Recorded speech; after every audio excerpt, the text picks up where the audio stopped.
forbidden whatsoever to ever preach anything besides peace and tranquility in Nigeria.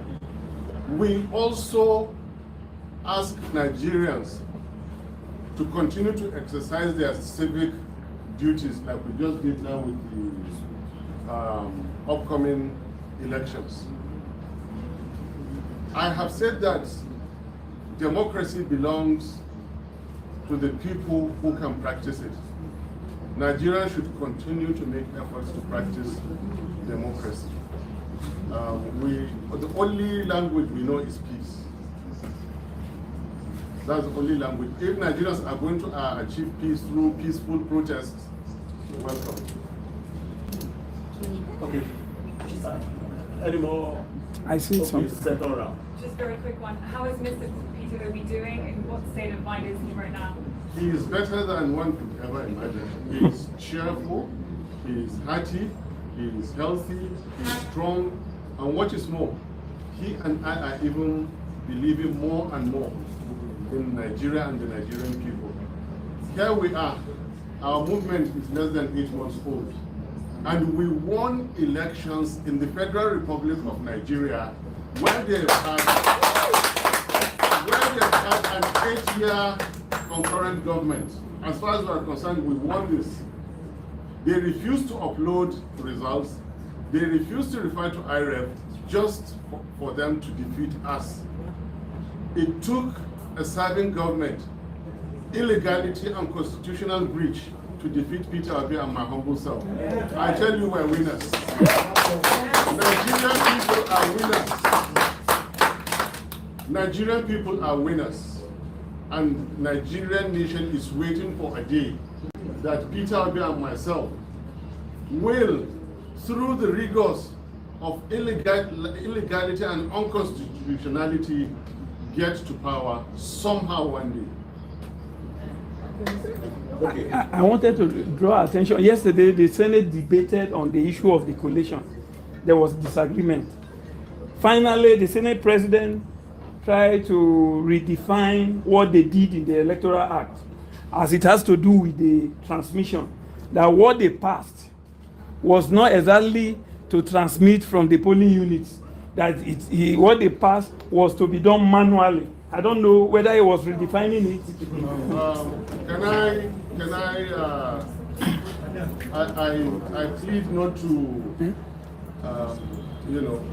the gentleman you're referring to, the Senate President, even though I'm a I was a former senator, and believe in our integrity, this gentleman, as far as we're concerned, he contested presidency, and then now is an elected senator, returned by the Supreme Court, and you cannot contest 2 offices In the electoral. in the same election. You cannot.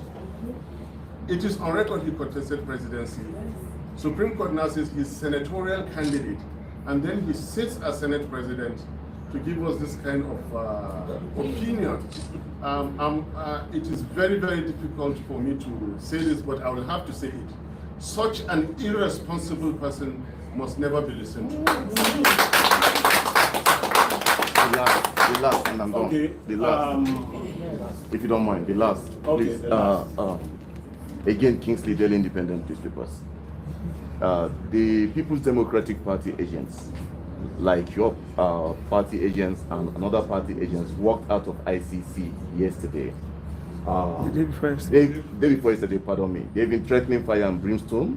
I don't know that. I don't know. My question to you. No, I don't know that.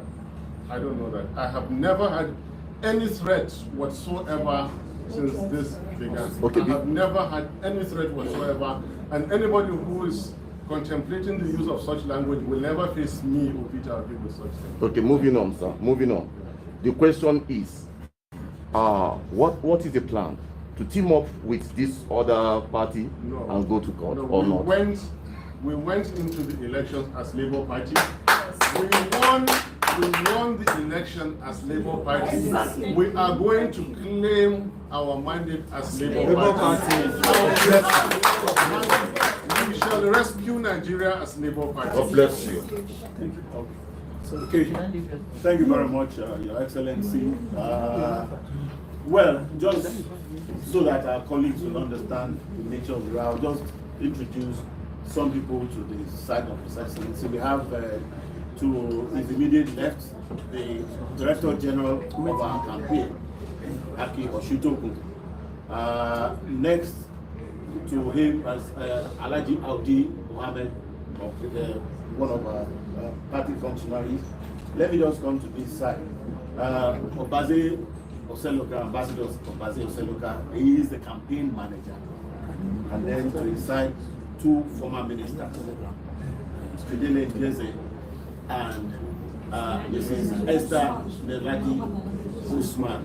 I think, well, very importantly, you see, as we are in this party, we are offering a new kind of leadership.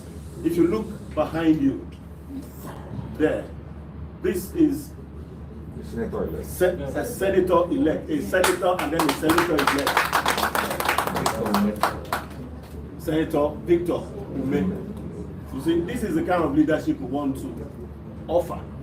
It just stands with everybody else. We are not saying, oh, distinguished, you must sit, you know, so this is how it is. So, Your Excellency, thank you very much. We appreciate your speech. So, ladies and gentlemen, I'm sure many of you are just phone call away. If we have any other thing to say, we'll get back to you. Thanks for coming.